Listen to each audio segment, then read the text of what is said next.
En primer lugar, daros la bienvenida a este primer encuentro de campaneros de Viver. Estamos encantados que hayáis elegido Viver para celebrar este evento. Fundamentalmente a Martín y todos sus compañeros de Viver, que están iniciando un trabajo fantástico de recuperación de toques de Viver. Estaban perdidos. Ya todas las campanas eran automáticas, los toques se habían perdido, solo se utilizaban campanas para llamar a misa, y de repente tenemos a una gente muy joven que está muy interesada en la recuperación de una tradición que en todos los pueblos servía para no solo llamar a misa, sino para informar de muchas cosas. Cuando había fuego, alguien se había muerto, si era un hombre, si era una mujer. Todo esto, poco a poco, la tradición del campanero se ha ido perdiendo y estamos muy felices de ver este auditorio en estos momentos con tanta gente joven que ha decidido que además de que le guste, supongo, el fútbol o otras cosas, pues también tienen ilusión y pasión por la campana, por la tradición de las campanas y por la recuperación de estas tradiciones que probablemente no se debían haber perdido, pero están un poco de capa caída. Y por nuestra parte nada más. Ya repito, reitero, agradecer que hayáis elegido Viver para este encuentro. Tantos encuentros como queráis estaremos dispuestos a acoger, a facilitar y nada más. Vamos un poco justo de tiempo, yo creo que tenemos que empezar ya con las ponencias para acabar a una hora razonable y empezar a tocar. Ya habéis visto que hemos aclarado por el bando municipal y por los WhatsApps que habrán toques, porque si de repente en un pueblo donde hay toques los justos empieza a haber toques por la mañana, mediodía, por la tarde, pues la gente se va a poner un poco nerviosa. ¿Qué está pasando? ¿Qué es lo que pasa en este pueblo? Entonces ya hemos avisado que esta va a ser una actividad que se va a desarrollar durante todo el día y nada más. Muchas gracias por haber venido.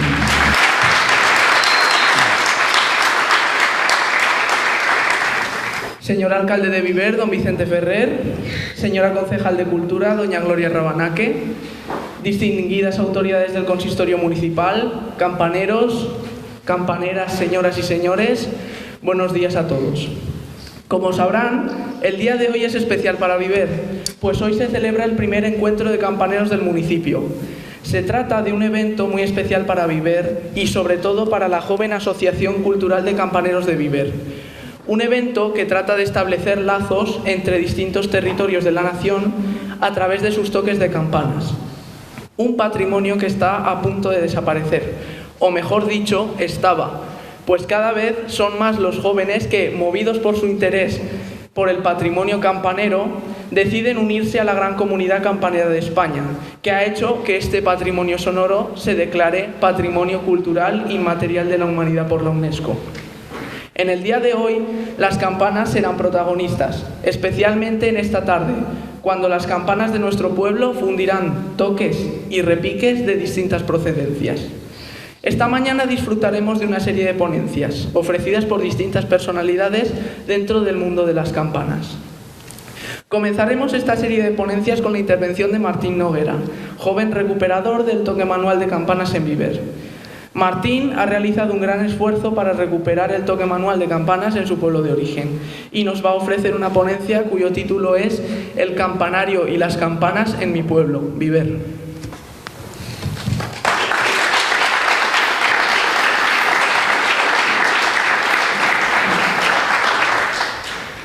Hola, buenas, soy Martín. Y en primer lugar os voy a hablar sobre la torre campanario.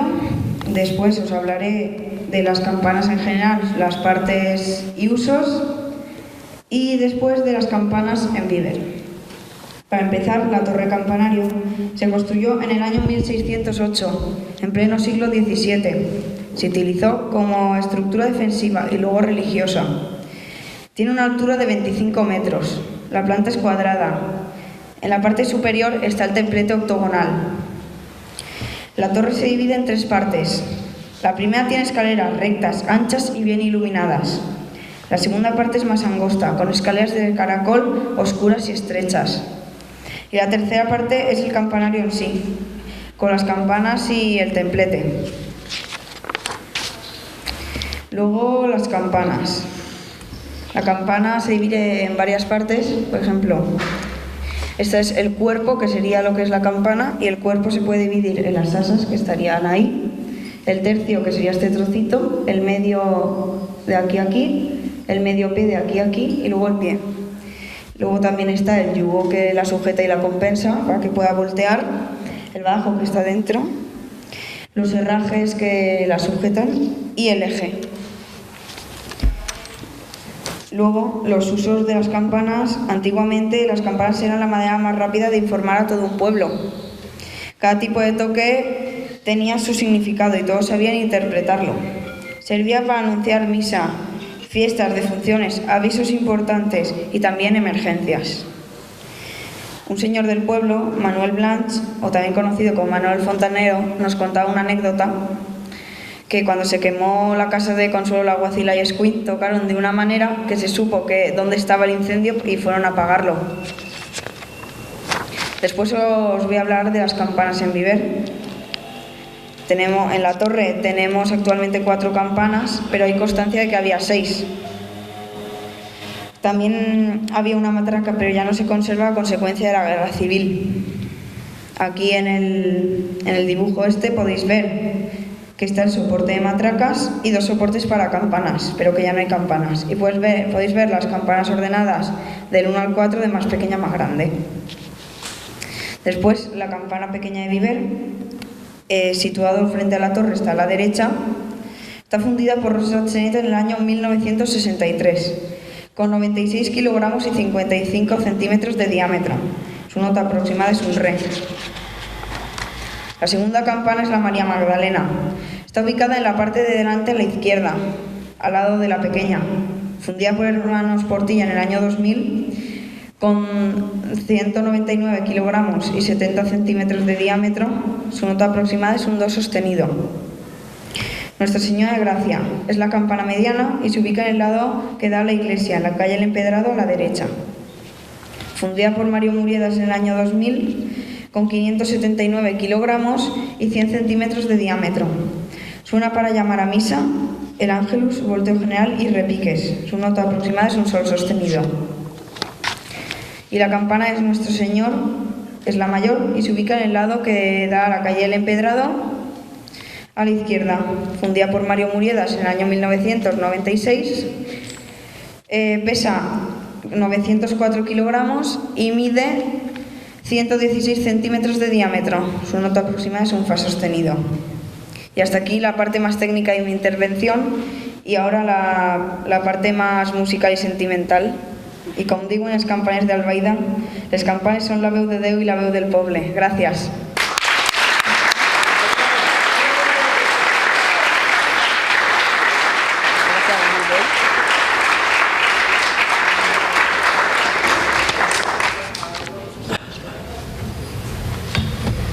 Bien, después de la intervención de Martín, el siguiente en ofrecernos su ponencia será Ulises Hernando Chico.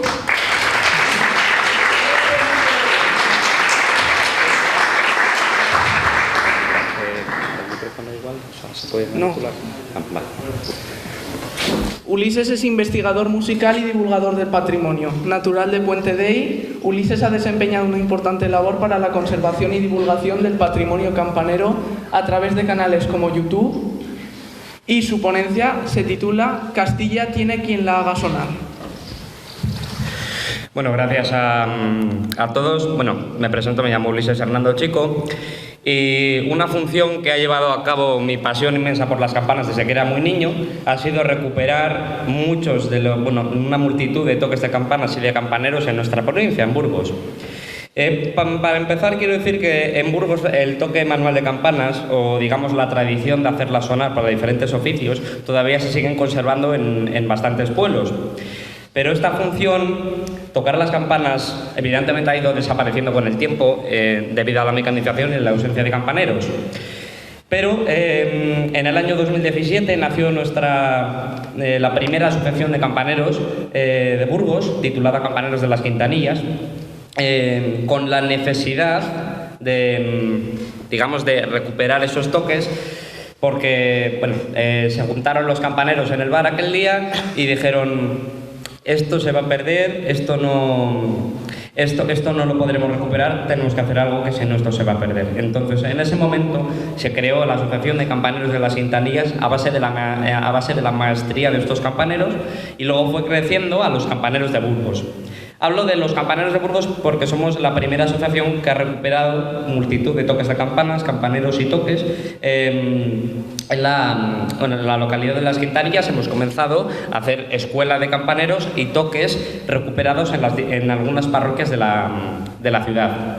Para comenzar, deciros que el campanero en Burgos, y sobre todo los campanarios, no eran como los conocemos. Tenían posiblemente, como por ejemplo la Catedral de Burgos tuvo unos sistemas de toques de campanas totalmente diferentes a como los conocemos hoy en día. Como puertas en las troneras, en los huecos de las campanas, para hacer de estas torres cajas de resonancia. No, por ejemplo, estas técnicas se perdieron. Otras técnicas como la que veis, si veis en esta portada, la foto que está en la esquina derecha superior, tienen un sistema que es muy recurrente en el Alfeo de Burgos y en los páramos. Es decir, tiene una cuerda y no hace falta que la enrollemos, sino que fácilmente se tensa con los dedos. De esta manera el campanero no se cansa tanto y digamos que marca una identidad simbólica de cómo se tocan las campanas en ciertas comarcas de nuestra provincia. Han nacido también proyectos como Tantalán.com, nació desde Covarrubias. En el caso de Silverio Cavia, un músico que yo le considero mi asesor de cabecera, creó Tantalán.com en 2023 con la intención de no solo recopilar muchísimas campanas para la página, sino que también cada campanero que vaya a su pueblo puede catalogarlas, puede estudiarlas y darlas a conocer a base de esta página web. A día de hoy pues sigo publicando campanas en Tantalán, ya llevo más de 500 en toda la provincia y digamos que la suerte que tengo y digamos de que mis padres me pueden llevar a estos sitios, de poder recuperar estos toques, de tener también a base muchos campaneros, como hago una mención especial de Jairo y Daniel, que no están aquí, que son dos de mis mejores amigos que también les gusta tocar las campanas. Aquí, por ejemplo, en la foto central veis en Fresneda de la Sierra que somos tanto campaneros locales como de fuera, campaneros de Navarra, que se unen y que les gusta venir aquí para disfrutar y sobre todo pues para saber un poco cómo eran esos toques, qué tanto han regido y qué tan diversos eran. Porque está claro que antes había tantos toques, como la gente estaba tan bien entendida como ahora, sin tener que mirar una televisión. Eran tantísimos los toques para todo que ya la gente sabía qué era lo que estaba pasando. Marcaban inicios, mitades y fines de jornadas, de misas, de procesiones, etcétera, etcétera. Eran clave de ese patrimonio sonoro comunitario, que le llamo yo. También pues los campaneros de Burgos, también damos ponencias, vamos a pueblos con nuestro campanario portátil, que creo que lo tenéis en la foto central derecha, puede ser. Ahí está nuestro campanario portátil, en el día que celebramos San Paulino de Nola, que fue un obispo que fue quien trajo las campanas para no solo un uso civil, sino un uso religioso ya inculcado bastante en la Edad Media. Estos toques medievales y mecanismos que tanto han ido cambiando con el tiempo han hecho que la gente, digamos, que tenga consigo lo que denominaríamos ahora un patrimonio inmaterial, pero que en otros casos pues la gente ya tendría en 1500, 1600.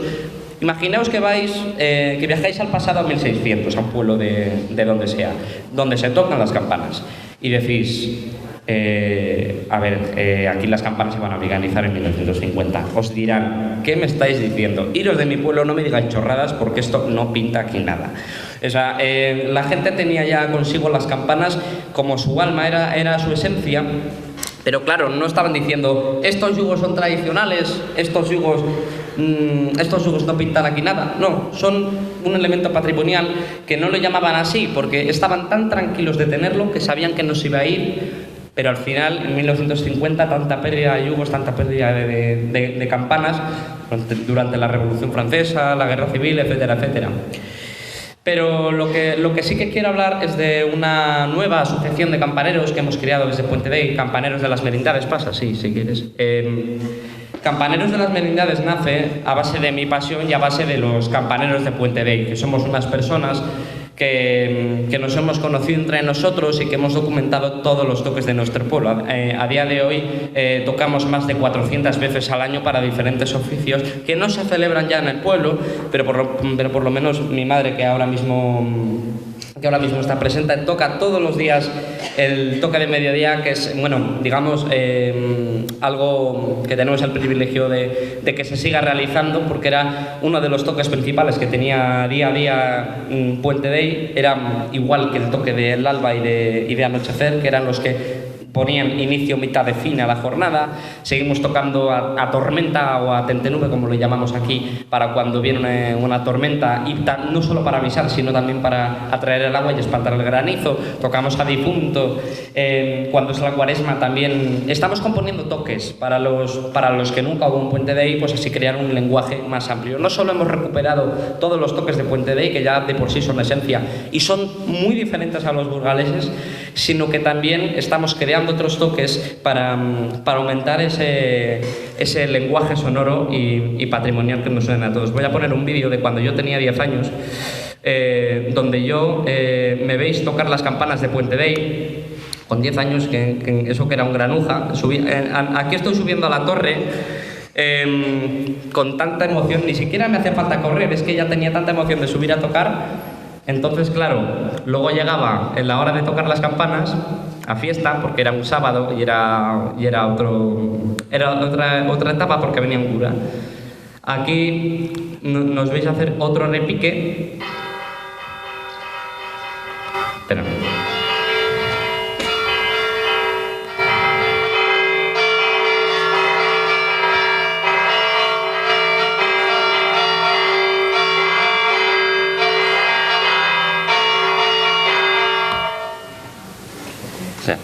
Ahora...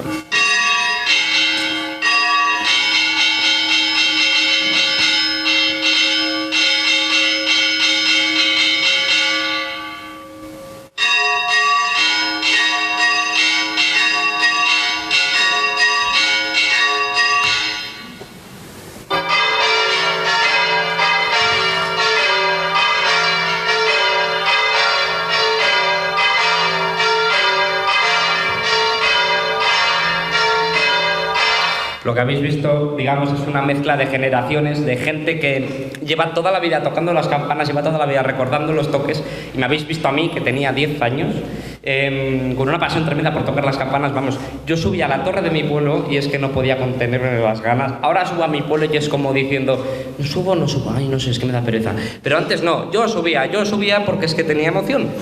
Yo creo que eso lo he perdido ya, pero bueno.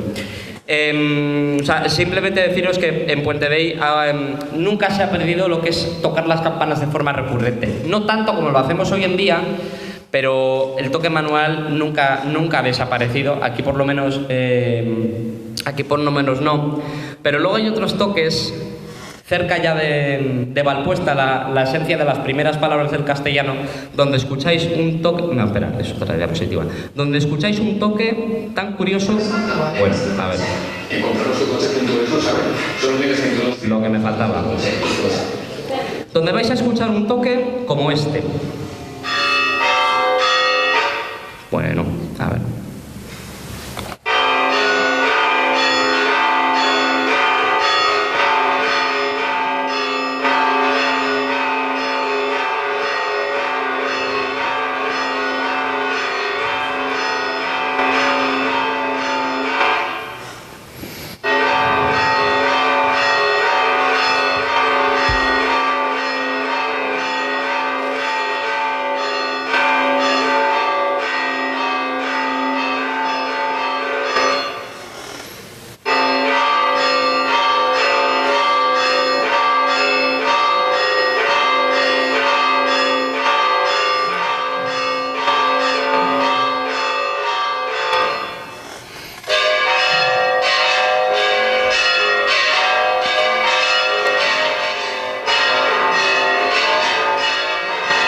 Lo que habéis visto ahora son unas campanas que ni han hecho falta voltear. Bueno, las pequeñas las han movido, pero las grandes no. Ya eran tan maestros como para saber esos repiques. Este toque lo conocemos como el toque de gloria, o conocido popularmente por el campanero, que es el primero que habéis visto tocar, se llama Ángel. Este lo llama la marcha militar, y ya veis, ¿no?, por el ritmo que tiene. Tan, tararán, tan, tan, tararán. Claro, estos toques tenemos la fortuna de haber conseguido por lo menos una muestra de cómo eran los toques castellanos antiguos. No hacía falta ni volteo. Eran tan maestros como para repicar las campanas, incluso las que habéis visto, que son muy antiguas. Es posible que puede que tengamos el conjunto más antiguo de toda la provincia, pero claro, simplemente es una muestra de cómo tocamos en la provincia, y que el volteo, que ya hemos arraigado de una manera más moderna, aunque tradicional, lo hemos usado solo para ciertas fiestas, o incluso el movimiento para defunciones, viáticos y agonías. Pero aquí en Castilla somos maestros en lo que es el repique.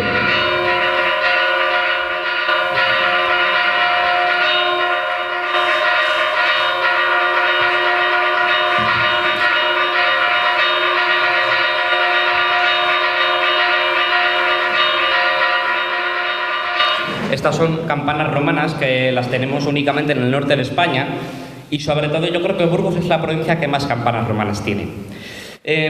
Aquí veis al campanero mayor de Tonino, que es Tonino, le llamamos así, el campanero mayor de Puente Vey, que él simplemente, ni hace falta traer cuerdas, ya con la mano sabe manipular un badajo de la manera que es como si fuese a cortar mantequilla, ¿no? Lo haces despacio, ya creando un toque que es... este es el toque de Puente Vey, un toque de los que más solemos usar, e incluso lo usamos con las pequeñas.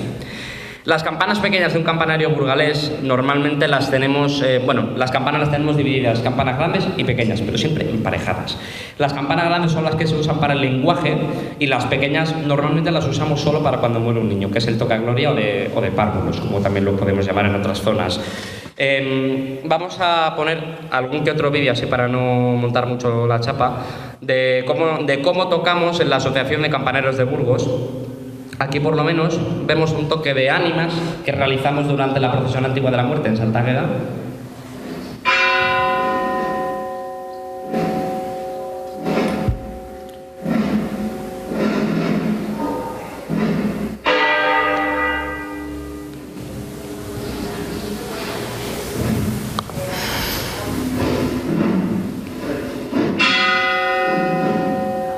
Eran toques lentos los de difunto, por lo menos en Castilla. Los toques que hemos documentado son lentos. Puede que en otros lugares tengan otra velocidad, pero iban siempre aumentando. Una de nuestras funciones es recuperar los toques en las provincias en esta provincia sobre todo, pero en las parroquias de la ciudad. Entonces, no nos molestamos mucho, simplemente, por ejemplo... Gracias, don compramos.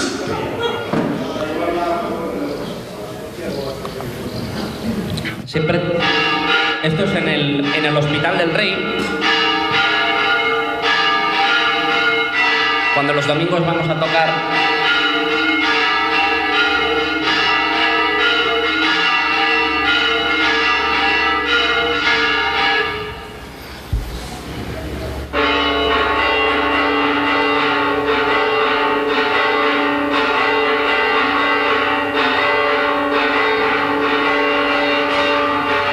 Entonces, las campanas en Burgos se ha perdido bastante, pero una de las cosas que intentamos recuperar, aparte de lo que son los toques, son los campaneros. Hay, yo creo, muchos campaneros en Burgos que todavía no se han unido ni a nuestra asociación ni a la de Campaneros de Burgos, pero yo creo que nos motivaría muchísimo saber de estas personas antiguas que han heredado sus toques como algo profesional y siempre por herencia. Estamos aquí otro día más en la Virgen de la O. Esta es una documentación que hacemos de los toques de las quintanillas. Escuchad al campanero porque él se sabe explicar muy bien, y estos son los toques. Este es el toque de maitines, ángeles y oraciones. Y luego el cuartel del cielo. Se hacía el repique en la mayoría y se volteaban los tirones en el ámbito. Las finales se volteaban para la gente por la... Y entonces, maitines y oraciones era el repique, pero sin volteo. Vale, pues tómalo.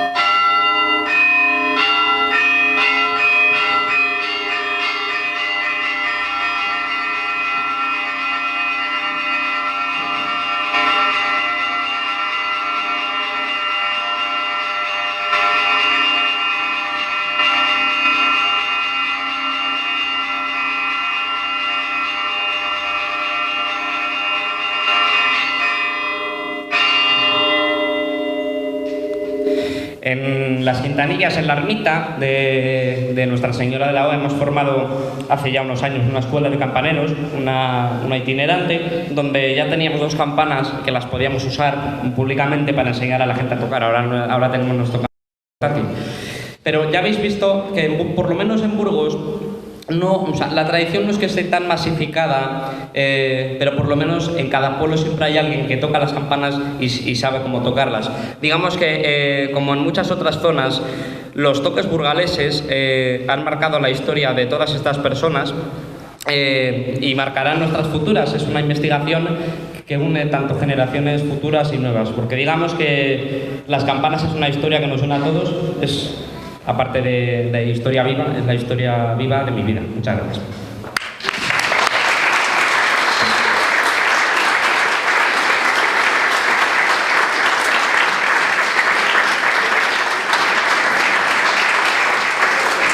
Bien, la siguiente ponencia va a correr a cargo de Joana Lepuz-Chelet, técnico de Patrimonio Cultural, con el título Las campanas en el Alto Palancia, un patrimonio sonoro entre 2 tierras.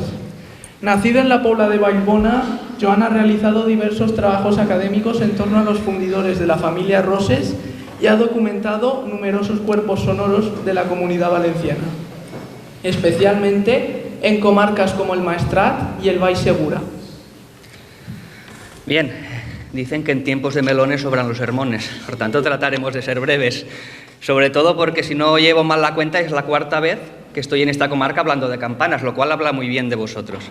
Gracias por vuestra paciencia, porque hay algunas caras que ya creo que debe ser la 4ª vez que las veo en estas conferencias. Bien, es la 4ª, pero es la primera vez que quien promovió estas cosas no está aquí entre nosotros. Así que es justo empezar recordando al amigo Pachi Guerrero, que fue quien movió toda esta historia y que ya nos está mirando desde allá arriba. Así que muchas gracias, Pachi, porque toda esta historia...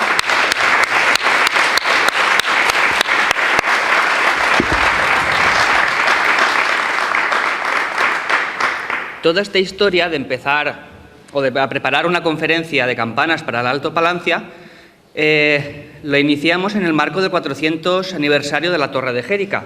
Una torre que, como muchos sabréis, lleva el apellido de Torre Mudéjar. Y eso nos daba pie a realizar una reflexión interesante sobre las campanas y el patrimonio campanero de esta comarca. Hay un concepto valenciano muy bonito, que es el de terres de cruïlla. Podríamos traducirlo o interpretarlo en castellano como tierras de cruce, y se habla o se utiliza para aquellos territorios que, aun siendo de una provincia, de una comunidad, de un reino históricamente, como es este territorio del Alto Palancia, su cercanía o su condición de paso de un lugar a otro los convertía en un lugar por el que todo el mundo transcurría, y eso dejaba una serie de huellas. ¿Pasa si quieres? Una serie de huellas que, como os digo, los propios campanarios eran los primeros que los testimoniaban. Aunque parezca algo no tan visual a primera vista, la arquitectura habla de la identidad del lugar. En el caso del Alto Palancia y prácticamente todo el interior de Castellón, porque este modelo de campanario que tenemos aquí en Viver, que existe también en Barracas, en El Toro, que existe en localidades mucho más arriba, como es Vistabella del Maestrat, se daba con la misma configuración en poblaciones de Teruel, como era el caso de Manzanera, como es el caso de la Puebla de Valverde, como eran otros lugares. Fijaros que 2 territorios que siempre han estado separados a nivel religioso y a nivel político, pero que ya iban compartiendo el mismo tipo de arquitectura. Incluso, ¿se pasa a la siguiente? Como la primera conferencia se hizo en Xèrica, Xèrica tiene esta anomalía que es disponer primero de una torre completamente separada ya de la antigua iglesia, que está pegada, que está en la parte alta, no digamos ya de la nueva. Una torre mudéjar, es decir, una torre que se construye siguiendo las pautas de la arquitectura que en el siglo XVII se está desarrollando en la provincia de Teruel.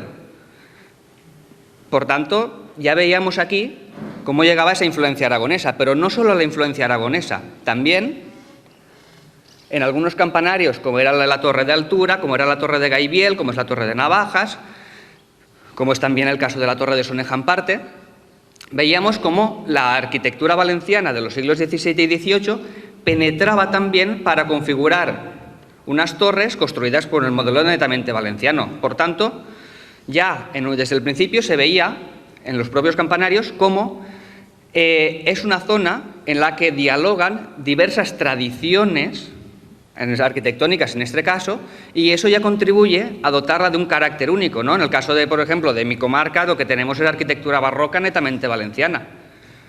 Aquí veis cómo van llegando todas estas influencias y todos estos modelos de diferentes lugares. Esto crea al final una identidad única. Y pasamos ya a las campanas.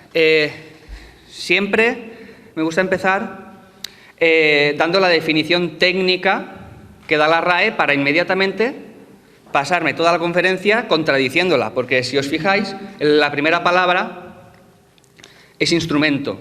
En algunos casos se añade la cuestión instrumento musical.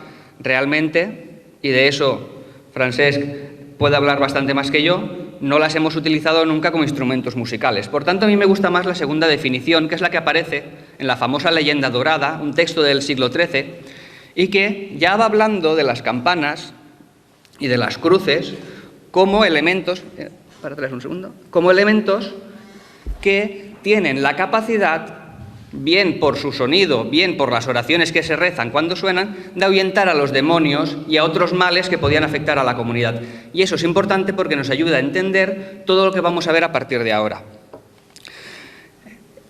El Alto Palancia, además, es una comarca fantástica porque tiene la que probablemente es la campana más antigua de todo el territorio valenciano y los conjuntos de campanas más nuevos que existen. Y esto es importante porque cuando se habla de campanas se vende mucho la visión romántica de se está perdiendo, yo soy el último, esto se acaba, que es muy bonito para hacernos llorar un rato, pero realmente no sirve para nada. A mí me gusta más vender, o mejor transmitir la idea de que las campanas es algo que sigue vivo. Si no estuviera vivo, no se hubieran gastado el dineral que en altura se gastaron en el 2019 y en años anteriores en instalar un nuevo conjunto de campanas. Es más, esta foto ya se me ha quedado desactualizada porque en 2024 repusieron la campana de señales. Fijaros lo importante que es esto. Tenemos una campana del siglo XIII y campanas del siglo XXI. Y entre... Bueno, está más posteriormente. Vale, seguiremos luego en esto. Bien. Hablar de campanas o por qué estudiamos las campanas, una de las cuestiones importantes es el tema de la accesibilidad al patrimonio. Muchas veces se dice, posiblemente mucha gente de Viver valore más este inmueble desde que se restauró y se abrió, porque la gente puede entrar, acceder, verlo, del mismo modo que aquí al lado tenemos la iglesia de San Francisco de Paula, y la devoción a San Francisco de Paula muchas veces, o prácticamente seguro, como en todos los pueblos, bebe de que la iglesia está abierta, de que se puede entrar a rezar al santo, de que además se le celebran fiestas en su honor y de que la imagen sale a la calle. Es decir, hay una cercanía con esta devoción que en el caso de las campanas no podemos contar muchas veces con ella. Por eso os he puesto esta imagen el viernes, cuando se hicieron estas fotografías. Alguien dijo, es la primera vez que veo la campana de la iglesia de San Francisco. Alguien que era de Viver. Por tanto, es importante estudiar, realizar estos trabajos de inventario de campanas porque nos ayudan a romper la barrera física que existe entre las campanas, incluso la torre, que luego mucha gente podrá subir, no todo el mundo podrá llegar hasta las campanas. Por tanto, investigar, dar a conocer, realizar estas actividades nos ayuda a romper la brecha que existe entre las campanas y el público en general, es decir, la sociedad. ¿Seguimos? Bien. Antes en la Leyenda Dorada hablaba de las campanas como un objeto simbólico de carga, ¿no? Capacidad de proteger a la comunidad. Actualmente, sabéis que cuando se habla de campanas se habla mucho de patrimonio cultural. Y en campanas confluyen muchos aspectos. Por un lado, confluye el aspecto material en sí, la propia campana, antigüedad, imágenes, inscripciones, todo lo que puedan tener, todas las instalaciones y elementos accesorios. Y esto lo vemos especialmente si puedes pasar al siguiente, esto es especialmente relevante porque muchas veces los accesorios se pasan poco de puntillas, no se les da la importancia que debe, y nos habla también de la historia y de las técnicas de toque y de las costumbres propias del lugar. Yo siempre que he hecho estas conferencias he puesto las imágenes de un elemento aparentemente tan superfluo como son las ballestas que hay en la Catedral de Segorbe, que son las mismas que están en la iglesia parroquial de Chelva. No es casualidad. Chelva, toda la serranía y parte de lo que ahora es Utiel-Requena eran diócesis de Segorbe. Por tanto, todos estos elementos nos están recordando la historia propia del lugar. Ahora Chelva la asociamos a la diócesis de Valencia, que la pertenece. Pero fijaros, unas ballestas, ojo, que no es que sean antiguas, son unas ballestas que se reponen en los años 40. Y sobre estos elementos nos están hablando de la propia historia del lugar. En los años 40, Chelva sigue siendo diócesis de Segorbe. Por tanto, instalan las mismas ballestas que están en la Catedral de Segorbe. Incluso en la localidad de Sinarcas, cerca de Requena, el obispo que aparece en las inscripciones en el año 54 es el obispo de Segorbe. Esto es importante tenerlo en cuenta también. Y que, por supuesto, todos estos elementos se diferencian de por los que tenemos en otros lugares, como es la Catedral de Valencia. Y a nivel inmaterial, voy a pasarlo rápido porque, por un lado, tenemos aquí a Manolo, que nos va a hablar de muchas cosas de Segorbe, y tenemos a Francesc, que nos va a hablar de esto. Pero sí que es importante tener en cuenta que un elemento aparentemente tan superfluo como es alguna palabreja, tenemos el caso del tejido, que para definir el toque, el conjunto de cuerdas para montado cara muerto, que en Valencia se llaman collat, técnicas de toque. En Valencia no llevamos una campana a pino, cosa que en Segorbe lo entenderán perfectamente. En Valencia no llamamos bole, eso es una palabra de jírica, pero que esto es importante también tenerlo en cuenta y también nos ayuda a entender el carácter propio del lugar. ¿Pasas al siguiente? Rapidísimamente. En síntesis es lo que tenemos aquí, lo que nos ha llegado aquí del patrimonio campanero comarcal. No nos da tiempo a hablar de las 186, ahora 187 campanas que hay en el Alto Palancia. Sí que reflexiones interesantes. Evidentemente hay campanas antiguas, son las que menos. Veréis que hay un corte brutal en el siglo XX a partir de 1939. Ya sabéis el porqué.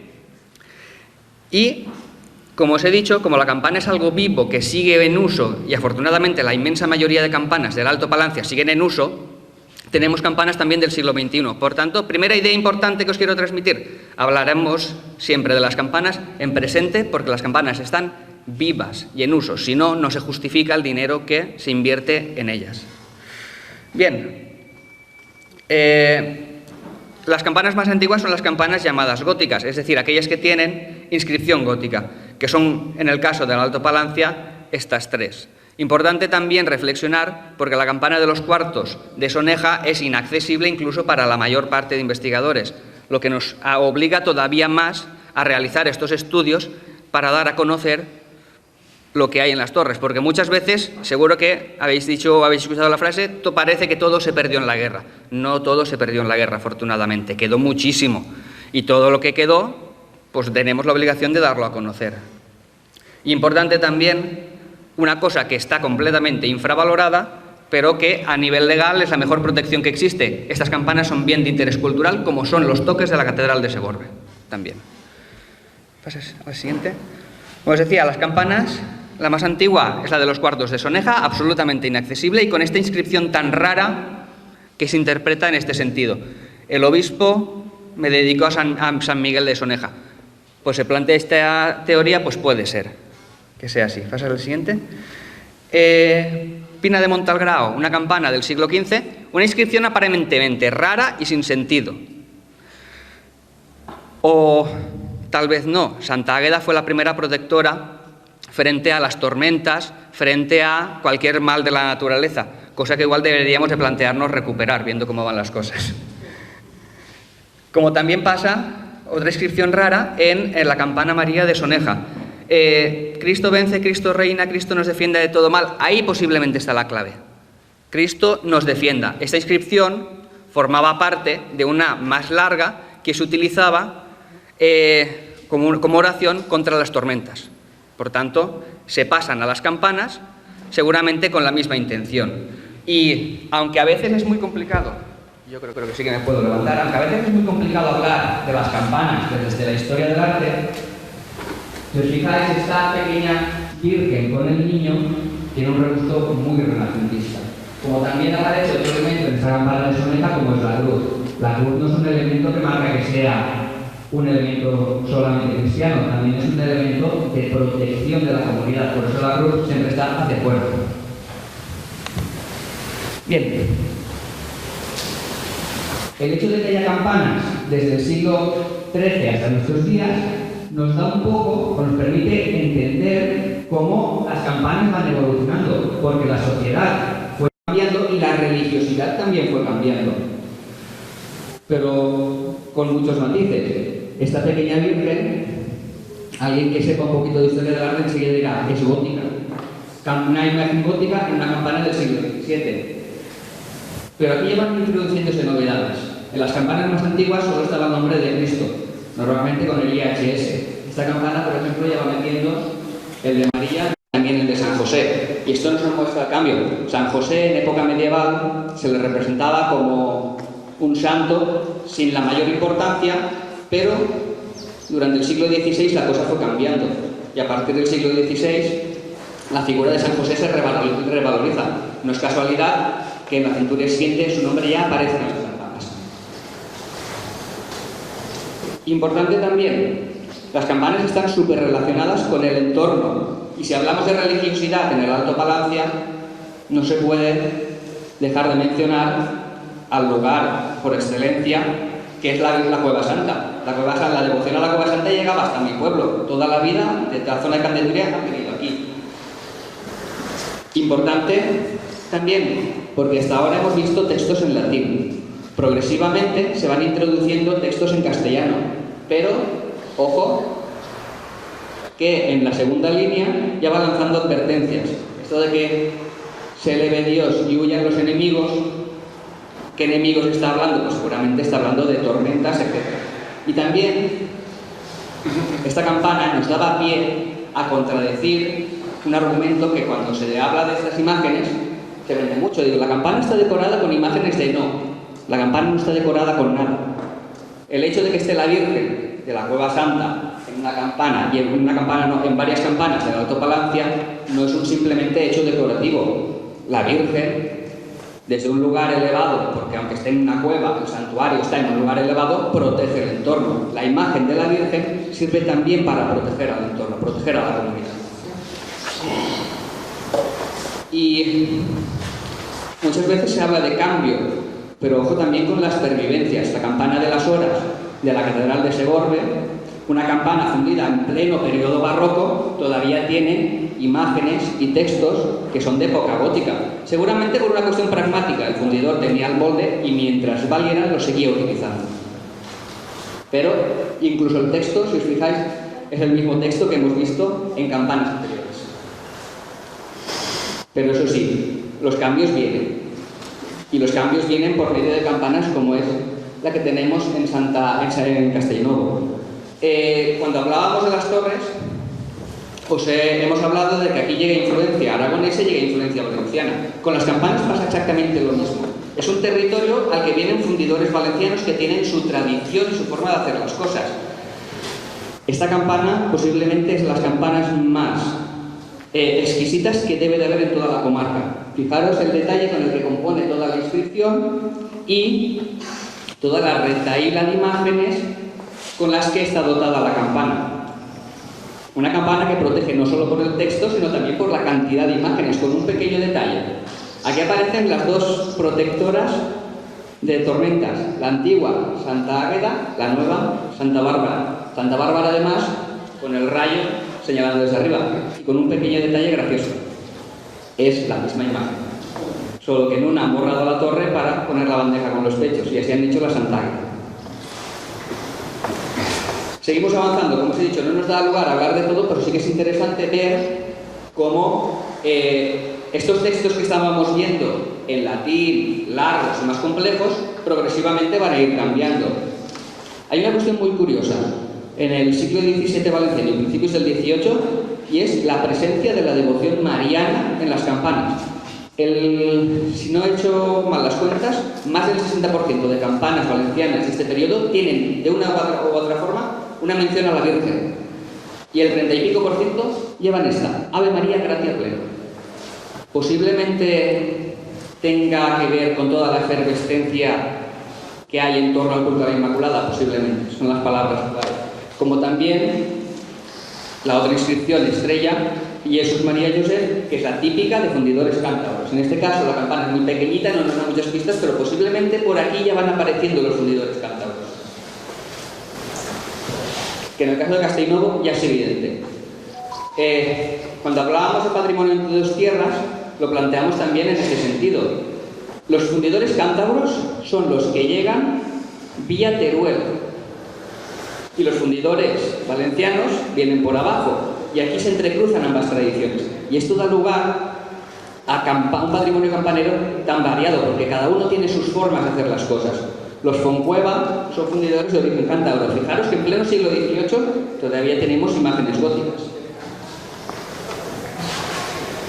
Como sigue pasando durante las décadas siguientes con otros fundidores como son los Calleja. Alguien me dirá, Gàtova es Valencia.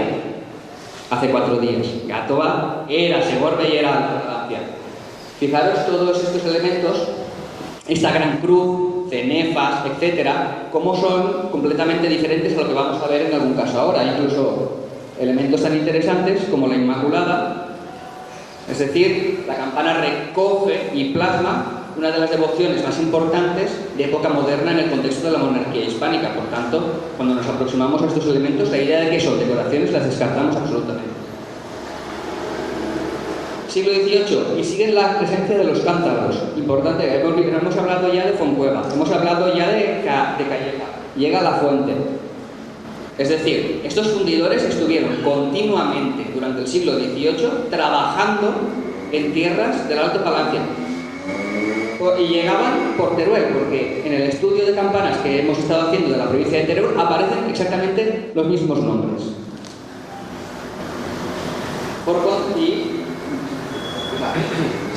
Y para ver algo más en detalle, como os he dicho, las campanas recogen estas devociones, dos devociones importantes del Jérica del siglo XVIII, como es el Cristo de la Sangre, que todavía sigue siendo patrón, y aunque la Virgen del Rosario seguramente se han olvidado, pues todavía se les dedica una gran campana, la torre. Fundidores cántabros, pero también fundidores valencianos, y esto nos permite ver la gran diferencia que existe entre unos y otros. Mirad en Soneja como la cruz no tiene nada que ver, aunque son campanas del mismo periodo. Llegan aquí también los roses, que estos vienen de mucho más abajo de Valencia, pero que estuvieron continuamente por Castellón. Y hasta ahora hemos hablado de cántabros y valencianos, pero aquí hay que meter a otros más. Buena parte de Castellón hasta hace 60 años era diócesis de Segorbe. Quiere decir diócesis de Tortosa. Y eso hace que los fundidores catalanes bajen por tierras de Castellón y lleguen incluso hasta Jérica. El Antonio Guillem no sabemos exactamente de dónde viene, pero lo tenemos prácticamente localizado en tierras que eran de la diócesis de Tortosa. Por tanto, otro matiz que enriquece el patrimonio campanero comarcal. Pasamos al siglo XIX, siguen viniendo los valencianos. Ahora los cántabros parece que ya se quedan o ya no están tan activos en estas tierras. Llega el señor Miguel Vicente, que no sabemos mucho de él, y llegan los Traver, que son unos misteriosos fundidores que de repente aparecen en Artán, Castellón. No sabemos dónde aprenden ni sus influencias, pero están por ahí también. Y más avanzado el siglo XIX llega mi paisano, el señor Pedro Palacios. Además, en este caso se nota perfectamente que es un fundidor itinerante, porque coge la carretera o el camino entonces y casualmente tiene campanas en Barracas, en el Toro, y llega Teruel para arriba, casi hasta Zaragoza. Por tanto, este señor viajaba y allá donde llegaba pues iba ejerciendo su oficio de campanas. Y como no puede ser de otra forma, los roses siguen llegando. Ya para ir un poco más, no quiero aburriros con excesivos datos, en el siglo XX la fundición de campanas se sedentariza, es decir, aparecen los fundidores industriales y las campanas cada vez llegan de más lejos. En el caso cercano de Alclóvar tenemos una campana fundida en Valencia. Fijaros que esto ya tiene como mínimo un resultado estético completamente diferente a lo que había. Creo que nos enriquece también. Y llega el siglo XX y los fundidores valencianos, por supuesto, van a seguir trabajando para estas comarcas. Y aquí es interesante porque tenemos algunos casos que nos muestran cómo las técnicas van cambiando. Normalmente el bronce se oxida con un color verdoso. Si os permite toda la claridad que tenemos apreciarlo, veréis como aquí arriba hay una oxidación rara. Una oxidación que recuerda al hierro. Aquí ha cambiado la técnica de componer las inscripciones. No están hechas seguramente con moldes, sino que están hechas con una especie de alambre soldado a la campana y que se ha oxidado. Y en muchos casos se ha caído. Y como os he dicho anteriormente, las campanas van recogiendo todas las devociones que van surgiendo a lo largo de los siglos. En el siglo XIX, una de las devociones que mayor auge cobra es la devoción a los Sagrados Corazones, Jesús y María. Pues aquí tenemos el Inmaculado Corazón de María, que nos sirve de testimonio de cómo van cambiando las devociones en nuestros pueblos. ¿Esta? Vale. Llega el año 36, viene la guerra. Una cosa muy singular de tierras valencianas es la extraordinaria rapidez con la que se restituyen los conjuntos de campanas. La guerra acaba el 1 de abril, en 1939 ya están colocando campanas en algunas localidades de la comarca. En otras, como el lugar, esta zona en la que nos encontramos, fue tan castigada en la guerra que la reconstrucción vino después. Y la reconstrucción va marcada de mucha precariedad. Hay que rehacer la torre, en el caso de Viver, en el caso de Teresa, en el caso de Benáfer, corrígeme Herminio, pero en el caso de Caudiel también hay que rehacer mucho cuando se acaba. Lo que no hay son medios, y eso obliga a buscar nuevas soluciones. Las nuevas soluciones, por ejemplo, pasan por el uso del hormigón, de los yugos. Es un material excelente para contrapesar las campanas, y eso les permite ahorrar medios y ahorrar tiempo. El carpintero se limita a cortar los listones de madera y las otras piezas las realizan con cemento. Por tanto, esto les permite, en lugares donde hay que reconstruirlo todo, que se pueda contar con campanas. Inscripciones en esta época van bailando. Tenemos aquí un ejemplo en la antigua campana de la Virgen de Gracia de Viver con un larguísimo texto en latín. Si antes hablábamos de que las inscripciones tenían un carácter protector, quien sepa algo de latín verá como aquí lo que está contando es la propia historia, en ambos casos. En el caso de Viver sí que se incluye pues, una oración típica a la Virgen de Gracia, la titular de la iglesia, pero inmediatamente en ambos casos se está diciendo que siendo arquitecto este señor o este otro, se restituye la campana. En el caso de Viver es más completa, fijaros que habla de la villa de Viver, me hicieron colocar en lugar de la destruida en la guerra civil. Los textos cambian, las campanas ya no se ven tanto como un objeto protector, simbólico, pero sí que se ven como un objeto que deja huella, es decir, una inscripción de tipo más conmemorativo, histórico, por así decirlo. Incluso aparecen otras técnicas, como es la incisión. Cuando llega el siglo XX y el sistema de transportes mejora, muchos fundidores lo que hacen es cambiar la dinámica. En lugar de fundir la campana cuando les la encargan de un lugar, lo que hacen es fundir campanitas. El caso que tenemos aquí en Viver de la ermita de San Roque y la que tenemos ahí arriba es el mismo. Funden campanitas porque una campana de 30-40 kilos es muy fácil de colocar en cualquier lugar. De modo que cuando el cliente les escribe pidiendo la campana, ya la tienen para servir. Simplemente dejar un espacio en el centro para grabar la inscripción y ya está.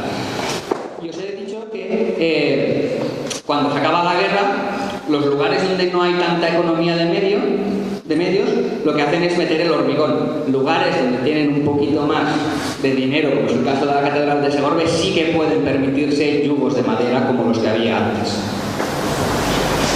Hasta ahora, y ya casi finalizando, hasta ahora hemos hablado de lo que tienen las campanas. Pero reflexionando sobre el caso de Viver, también es interesante ver qué es lo que no tienen.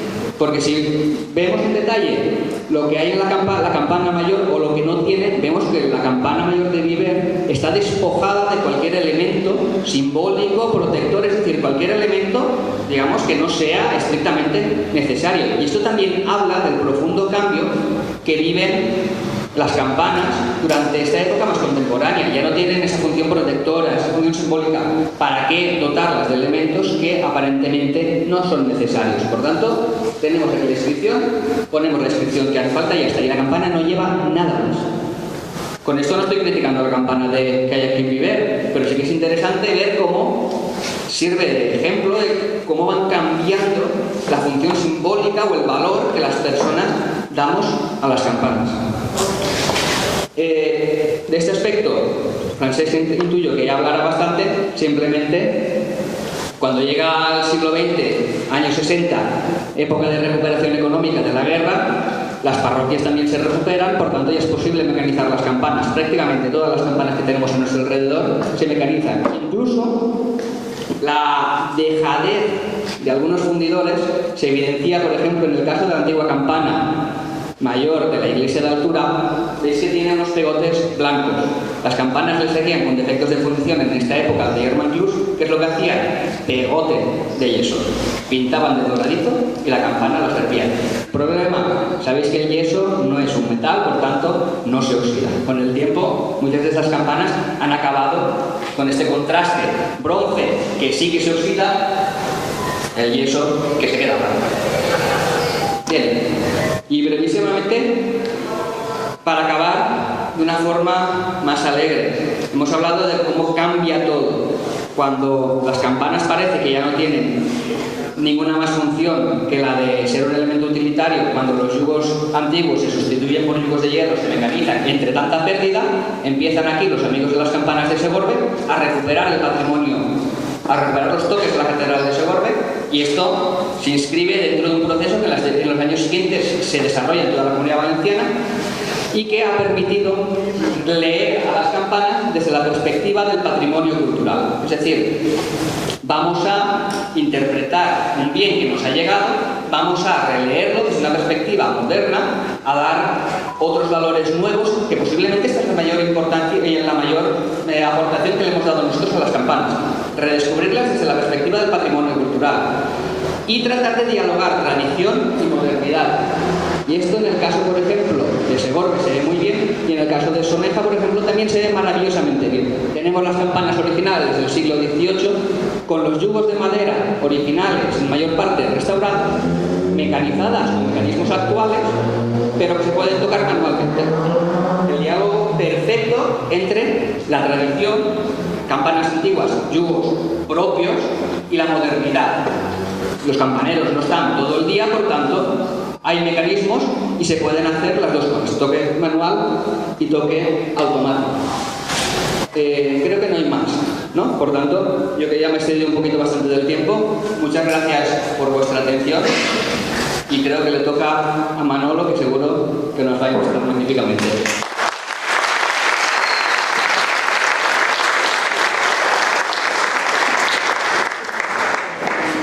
Ahora es el turno de Manolo Plasencia, campanero de la Catedral de Segorbe y secretario de Amigos de las Campanas, quien intervendrá con la ponencia que lleva por título El toque de campanas en la Catedral de Segorbe, un legado familiar. Señor alcalde, señora concejala, amigos todos, buenos días. La verdad es que estoy aquí atendiendo la invitación del comité organizador de este encuentro y me encuentro un poco abrumado de ver tanta juventud que van cogiendo el relevo y abrumado también por la sabiduría y la veteranía que tenemos aquí. A los veteranos les quiero agradecer toda la labor de investigación y de conservación y a los jóvenes animarlos a seguir en esta trayectoria porque la procesión es larga y el cirio es corto. El trabajo es arduo y dura muchos años. O sea que espero que tengáis un largo recorrido. Yo, cuando me plantearon hablar aquí, me surgió la duda de qué hablo yo. La Asociación de Amigos de las Campanas, justamente este año, en el mes de junio, cumplimos 40 años. Digo, ¿qué hablo de la asociación? Un poco tedioso. Entonces me vino la chispa y digo, no voy a hablar de la asociación, voy a hablar de los campaneros antiguos que hicieron posible que la asociación hoy en día tenga estos toques, sepa los toques y de dónde vienen los toques. Me voy a referir a una saga familiar de campaneros de la Catedral de Segorbe que se remonta al año 1885 y posiblemente antes. Si me permitís, voy a hacer un pequeño viaje en el tiempo y en estos 40 años de asociación y los anteriores que yo ya subí al campanario, casi siempre, cuando salgo de la puerta del campanario, encima de la puerta hay una inscripción que dice: murió campanero Antonio Morón el 19 de junio del año 1885. Rogad a Dios por su alma. Estáis viendo ahí la inscripción. Es una inscripción muy sencillita, escrita con grasa de las propias campanas, con la mano, una caligrafía muy burda, pero que nos deja un dato impepinable. Ahí es donde se empieza la saga de los campaneros. Esa inscripción tan sencilla y tan corta, en el año 64 ya hizo reflexionar al que era canónigo archivero de la Catedral de Segorbe. Subió allí, vio la inscripción y dijo: ¿esto quién lo haría? Y ya hizo una reflexión que la voy a leer literalmente porque a mí me gusta mucho. En este trabajito dice: este recinto de nuestra torre catedralicia impone y subyuga, no solamente por la visión espléndida y luminosa que abarcan nuestros ojos a través de los rasgados ventanales, sino también porque aquí, entre estos gruesos muros, en pleno y extraño desigual, que tiembla y trepida en pleno vuelo de los imponentes bronces, discurrió gran parte de la vida de unos hombres sencillos, ignorados y pobres, pero de una negación jamás comprendida y de un trabajar duro e ingrato, que envuelve cada día 100 probabilidades de imprevistos accidentes y de peligrosos traumatismos. Y en el mejor de los casos, una vida aislada y solitaria, consagrada exclusivamente al servicio de los que viven y de los que mueren, y que se extinguirá también con la última vibración de la última de las campanas. Don Peregrín, en ese mismo trabajo, después de esta frase, dice: quizá la inscripción la hizo su inmediato sucesor. No sabemos quién la hizo. Pero aquí está el punto de partida de este pequeño trabajo que he hecho de buscar nombres y fechas por ahí, que muchos estábamos desconocidos. El primero, Antonio Morón, ginesta, de segundo apellido, nació el día 22 de diciembre del año 1819 y falleció, como pone la inscripción, el día 19 de junio del año 1885. Tenía el hombre 65 años. Pero es que ese año, justo una semana antes, en Segorbe se declaró una epidemia de cólera que acabó con la vida de 300 personas. Posiblemente muriera en la epidemia de cólera. Imaginaros una ciudad de Segorbe con 9.000 habitantes escasos, 300 personas de golpe, es un palo tremendo en aquella época. Al menos 10 años antes ya, Antonio Morón ya figura en algunos tratados de la catedral y en uno de ellos me hizo mucha gracia porque dice que solicita al cabildo un aumento del sueldo, porque no tiene por qué pagarse a sus propios ayudantes, sino porque además tiene que subir más de 6 veces a la torre, al día. Tener en cuenta que entonces los toques todos eran manuales, el coro, las vísperas, la misa, el ángelus, más de 6 veces día arriba de abajo. Al final el cabildo accedió y generosamente le subió en el sueldo a 70 reales. En pesetas no sé lo que sería. Bueno, Antonio Morón estaba casado con Andrea Martín y tuvo 8 hijos, 7 mujeres y un hombre: Petra, José, Esperanza, Purificación, Leonor, Inocencia, Josefa y Manuela. A su muerte no le sucedió el único hijo que tenía, le sucedió un yerno, el casado con su hija Leonor. Y ahí me pregunto yo, ¿sería ese sucesor el que hizo la pintada o alguno de los ayudantes que ya tenía el campanero y que sabían de los toques y sabían de las... Ahí se queda la interrogante. Le sucedió Simeón Ibáñez Caruda, que era esposo de su hija Leonor, como ya he dicho. Simeón nació en el año 1853.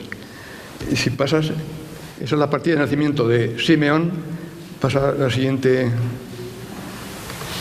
Muy bien, ahí encontré 2 recibitos firmados por Simeón que cobraba a la gente de Segorbe cuando había un fallecido, por tocar a difuntos les cobraba una tasa. Y hay un primer recibo del año 1894, que está expresado en reales de Bellón también, y uno siguiente del año 1904, que este ya está en pesetas. Una peseta y no sé cuántos céntimos, no me acuerdo ahora en este momento. Bueno, la realidad es que Simeón, que en la partida de nacimiento aparece como Simón, ahí hay una duda razonable, ejerció el oficio en la catedral durante 27 años, hasta el año 1913, en el que hace un escrito al cabildo diciéndole que por razones de edad, este muy mayor, tenía 60 años, ya se quejaba el hombre, ya estaba muy cansado, que por favor que el puesto de campanero lo ocupara su hijo. El cabildo estudia la petición y tal, y aprueba en sesión capitular, ¿pasa? Ahí está la sesión del cabildo de la catedral, donde aprueba en el 4 de noviembre de 1913 que Simeón deje de ser campanero y pase a ocupar el cargo su hijo Andrés Ibáñez Morón. Si pasas otra. Ahí localicé en una de las paredes de la catedral un grafiti original pintado ahí con lápiz de Andrés Ibáñez Morón del año 1921, perdón. Andrés Ibáñez Morón se casó con María Castañer y tuvo 3 hijos. Los que son de Segorbe, la mayoría, los más mayores los conocerán, os acordarán de ellos, que era don Vicente, que era profesor del instituto, don Vicente el campanero, por supuesto, María, que todo el mundo la conocíamos como Maruja la campanera, que tenía una alpargatería, que por cierto su bisabuelo era zapatero, posiblemente ahí venga otra línea sucesoria de tradición familiar, y Andrés, el pequeño, don Andrés, que nació en 1931. Don Andrés Ibáñez Morón desempeñó su oficio hasta el año 1953, murió muy joven el pobre hombre. A su muerte, a su hijo Andrés, en este caso, murió el padre y lo pilló en el servicio militar en Mallorca. Cuando viene, después de la muerte de su padre, él es el que se hace cargo de todo lo que había aprendido de su padre, los toques y tal, él lo hace suyo, ¿no? No lo nombra el cabildo campanero oficial, pero él, como lo había hecho su padre sabía mucho y, como decía mi padre, ser campanero es más que un apellido. Lo llevaba en el alma. Cuando Ibáñez Morón tomó posesión del juego de campanas, en la catedral había 8 campanas, además buenas campanas por lo que parece ser. Eran en la cara norte, en la cara noroeste, que es la que da a la puerta de la catedral, la campana Santa María, que medía 1,45 m de diámetro, y Nuestro Señor, que medía 1 metro. En la cara que da al reloj, que da a la calle del Mercado, la San Antonio y la San Vicente, que eran un poquito más pequeñas. Al este había 2 campanas grandes también, Santa Bárbara 1,10 y El Salvador 1,20. Y luego en la calle, en la parte que da a la puerta de la catedral, que hay una sobre otra, donde al ángulo estrecho de la torre, ahí había 2, San José y la Cueva Santa. La Cueva Santa que la acaba de sacar Joan Alpud, fotografía de ahí. Esa campana tiene una anécdota que ahora la contaré, que es muy interesante. Con esas campanas realizó todas las tareas Andrés Ibáñez Morón, pero lo que han comentado antes, llega el triste episodio de la Guerra Civil.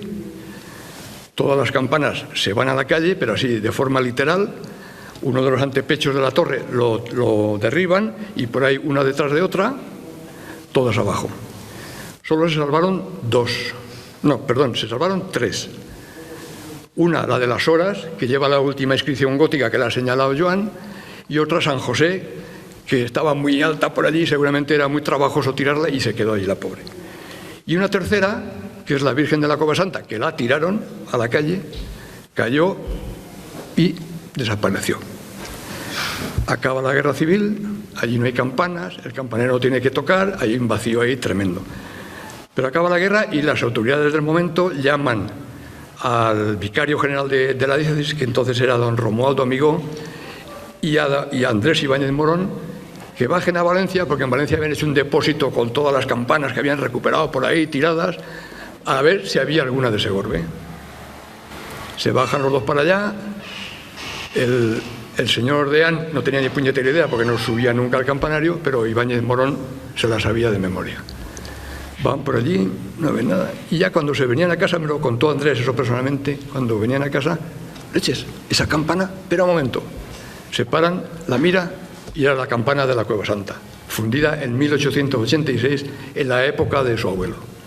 Hacen los trámites pertinentes y tal, y se traen la campana a Segorbe.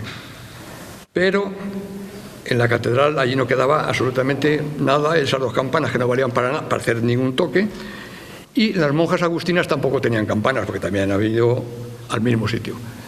El señor de Anque dijo, pues mira, esta campanita se la llevamos a las monjas que tengan servicio, y nosotros ya andando y viendo, porque seguramente ya preveían que Regiones Devastadas iba a hacer algo. Total, que la campana de la Cueva Santa acabó en el convento de las Hermanas Agustinas Descalzas y ha estado hasta el año 2000 en que se rompió. Y la sustituimos por una funcionalidad, pero la campana la tenemos depositada a nosotros.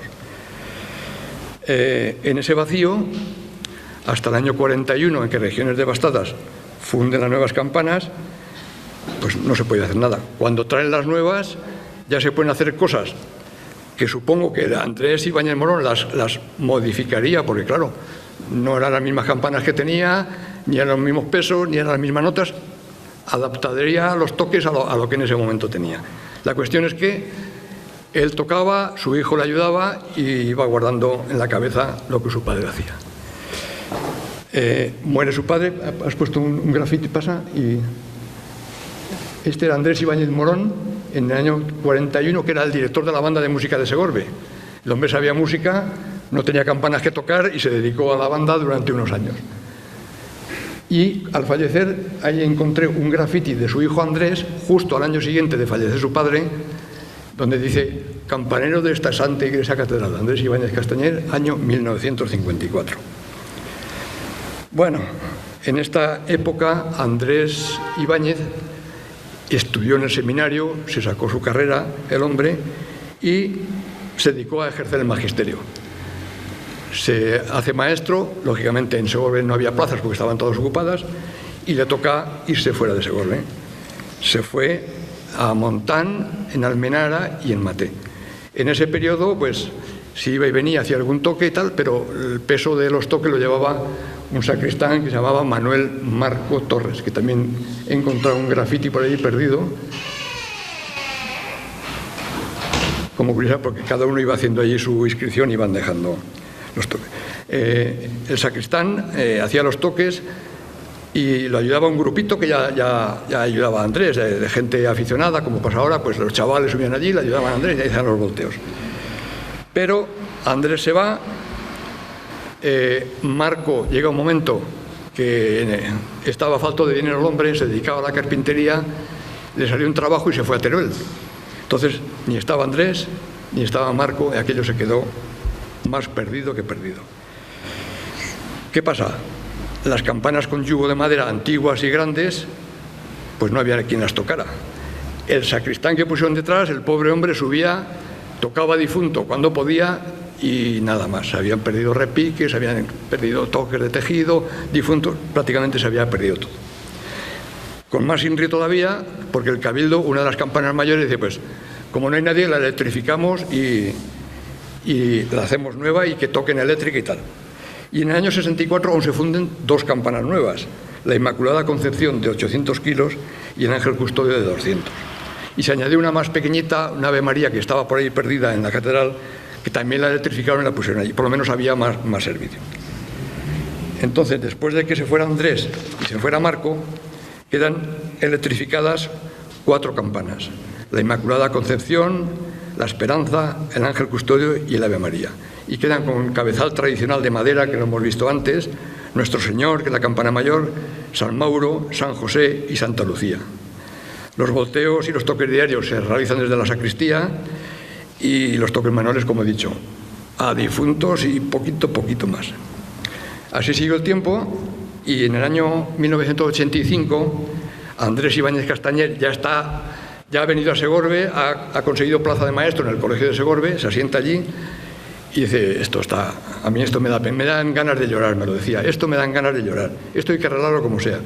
Y en el 85 funda la Asociación de Amigos de las Campanas, nos pilla 4 tarados por ahí y pues vamos a hacer. Y pues se recupera primero los volteos de aquellas maneras, porque ahora vamos a ver algunas fotografías, y lo más importante de todo, que él llevaba todos los toques de campanas metidos en la cabeza. Se acordaba perfectamente de todos, cuándo había que hacerlos, cómo había que hacerlos, en qué festividad, si eran de primera, si eran de segunda, lo llevaba todo en la cabeza. Y le insistimos un montón, Andrés, esto escríbelo porque se perderá y de memoria nosotros no lo vamos a guardar como tú lo has guardado. Total, que después de mucho insistirle, en el año 1991 en Segorbe se realizó un congreso porque se celebraba el bicentenario de la renovación de la catedral. Y se hizo un congreso de campaneros, vino gente pues, de Italia, en fin, de España, tuvo bastante aceptación para ser en aquella época. Y en esas actas Andrés ya recogió y recopiló todos los toques, los escribió uno a uno, cuándo, cómo y por qué se tocan. Es nuestra consueta. Cuando hay alguna duda, leemos ahí y a tocar y a funcionar. Gracias a eso, pues no se han perdido la memoria histórica de los toques, que por cierto fueron declarados bien de interés cultural de la Generalitat Valenciana en el año 2013. En ese impasse, como habían electrificado campanas, además de mala manera, pasaba ahí estamos Pepe Gotera, Otilio y toda la cuadrilla arreglando el cabezal de la campana Virgen de la Esperanza, que estaba electrificada. Bueno, peor no se puede hacer en la vida. Con unas poleas, con un motor continuo, con unas ruedas de bicicleta que aquello se salía cada 2 por 3, era algo tremendo. Tal que nos calentamos, un día buscando por la catedral, bajamos al sótano a por unas alfombras, no me acuerdo qué era. Leche, debajo de las alfombras estaba el cabezal de madera original de esa campana. A por ella. Cogemos el cabezal original y en esa faena se quitó lo viejo y se puso nuevo, y se restauró el cabezal antiguo de madera. Y por ahí ya pues fuimos tirando del hilo, Andrés nos coordinaba a todos, pues se recuperaron los toques, los volteos, en fin, se recuperó todo. Pasa otra. Esto es en el año 1997, que se hizo otro congreso en Santander y fuimos a visitar la fundición de los hermanos Portilla. Ahí está Andrés Ibáñez, que era muy futbolero, ese día era domingo, y llevaba el transistor en la mano para ver cómo iba Carrusel Deportivo. Estaba con las campanas y con el fútbol. Y así, bueno, luego pasa otra. Ahí está Andrés recogiendo un premio que dio la Fundación Bancaja en el año 93 por el mérito de haber recuperado los toques de la Catedral de Segorbe. También se le otorgó el premio Archival en Valencia y el nombramiento de bien de interés cultural, que fue el punto de inflexión importante. Andrés estuvo con nosotros 32 años de forma ininterrumpida. El hombre falleció el 29 de octubre de 2017, con 86 años. Y aquí es el punto y seguido no, aquí es el punto y final de una tradición familiar que la tradición familiar se ha perdido, lógicamente, pero la tradición campanera no, gracias a estos 4 señores que están ahí reflejados. Antonio Moreón Ginesta, que dejó de actuar en el año 1885, Simeón Ibáñez Carudo, que dejó en el 1913, Andrés Ibáñez Morón en el 1953 y Andrés Ibáñez Castañer en el 2017. Yo quisiera hacer un pequeño homenaje y un reconocimiento, porque claro, si no hubiera sido gracias a estas 4 personas, hoy no sabríamos nada de los toques de la Catedral de Segorbe, que han sido muy importantes a lo largo de la historia. Antes ya lo he dicho, y Andrés siempre decía que ser campanero era más que un apellido. A ellos me gustaría agradecer esto, y especialmente a Andrés. Con Andrés tuve la suerte y la gran alegría de compartir muchas horas en el campanario, los 2 solos allí, tocando a coro, a difuntos. Hemos compartido muchísimas horas buenas y muchísimas horas muy malas. Hemos compartido la vida y él me ha enseñado todo lo que sé, y a él le agradezco todo lo que sé de campanas y muchas cosas de cómo soy por persona, porque Andrés era una bellísima persona.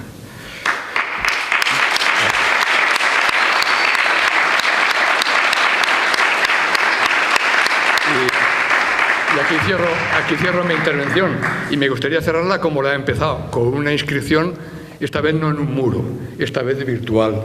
Murió campanero Andrés Ibáñez Castañer el día 29 de octubre de 2017. Rogad a Dios por su alma. Muchas gracias.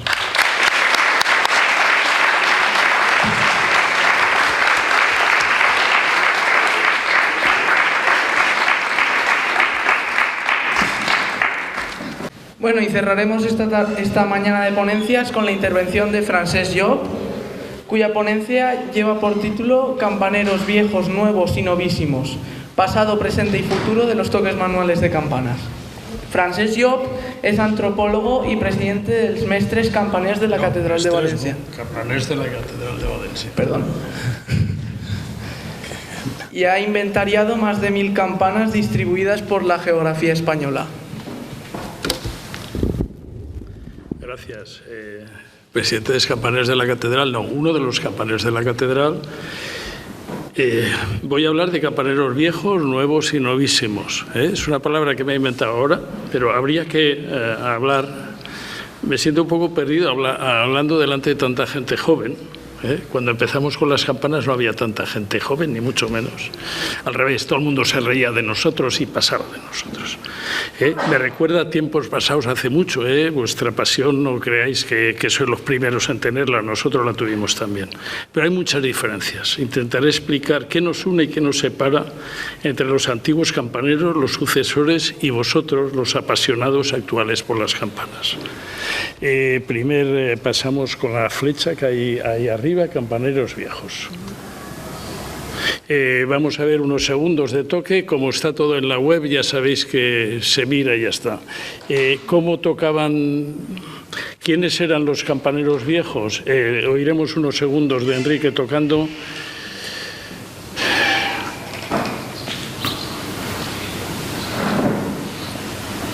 Sí que está corriendo, sí. Hazlo correr un poco. Sí, por ahí.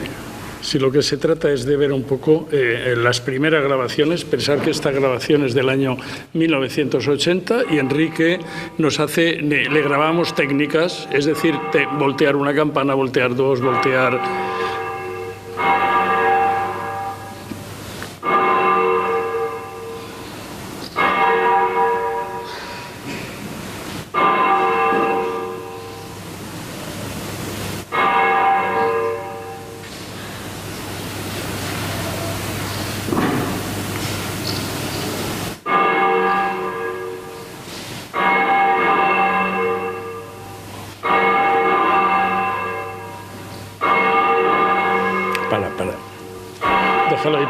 Déjalo ahí parado. Yo descubrí en el año 68 las campanas en otra torre, en San Nicolás, los campaneros y los toques en una época que se estaban electrificando, y se estaban electrificando por varios motivos. Pero el primero y principal, porque las campanas habían perdido su papel en la sociedad. Ni organizaban la vida del grupo, sino que a todo caso llamaban a misa y poco más. Los últimos campaneros hacían lo que podían. Yo conocí en la ciudad de Valencia tres grupos de campaneros que nos hablaban entre ellos, como normal, y cada uno, y yo estaba en los tres, como algunos de ahora por aquí que se apuntan a todo. Yo estaba en los tres, no decía que iba con el otro, pero así descubrí de pronto un mundo fascinante. Aquellos trataban de seguir las antiguas reglas que habían conocido, pero ni la sociedad era igual, la Iglesia había cambiado y el mundo pedía campanas eléctricas. Hay un montón de escritos de la época diciendo por fin llega el progreso, por fin ya no tenemos que depender de unos trabajadores que tiran de la cuerda. Porque los campaneros no eran considerados más que eso, simples trabajadores que tiran de una soga. Yo no he conocido a maestros campaneros, ninguno era maestro. Es decir, yo ya conocía a los hijos de los maestros, pero los maestros ya no los conocí. Esos habían desaparecido ya antes. Este rollo que estamos montando ahora, que las campanas están mentira. Las campanas desaparecieron en los años 60 con la crisis en las catedrales, que empiezan a electrificarse, y cuando se electrifican las catedrales, se electrifica todo lo demás. Todos estos romances de qué bonito, que aún hay campaneros, nada que ver con aquellos campaneros que subían 6 veces al día, que eran profesionales remunerados. De alguna manera, en los pueblos a veces les pagaban con un campo o les pagaban con lo que fuera, pero no eran, es decir, aquellos lo vivían como su santa obligación, como un trabajo. Y es verdad que ellos tenían amplios conocimientos de acústica, de liturgia, de espacio, de tiempo, tiempo, de patrimonio, pero ellos no eran conscientes de ello y además no querían, no hablaban de transmitir patrimonio, ellos hablaban de tocar su santa obligación, tocaban cuando había que tocar, siempre que les pagaran, si no les pagaban no subían a tocar. Y estos son los campaneros que yo conocí. Además, a mí me pagaban 15 pesetas y no digas lo que te he pagado, y al otro le pagaban 25 y me tenía que aguantar porque yo era el novato. Y ya está, y era así. Y no le daban más importancia a la cosa. Yo empiezo en el 68, en el 71 la práctica totalidad de las torres de la ciudad están electrificadas. Y además, los campaneros contentos diciendo, hala, me quito un trabajo de encima, menos faena.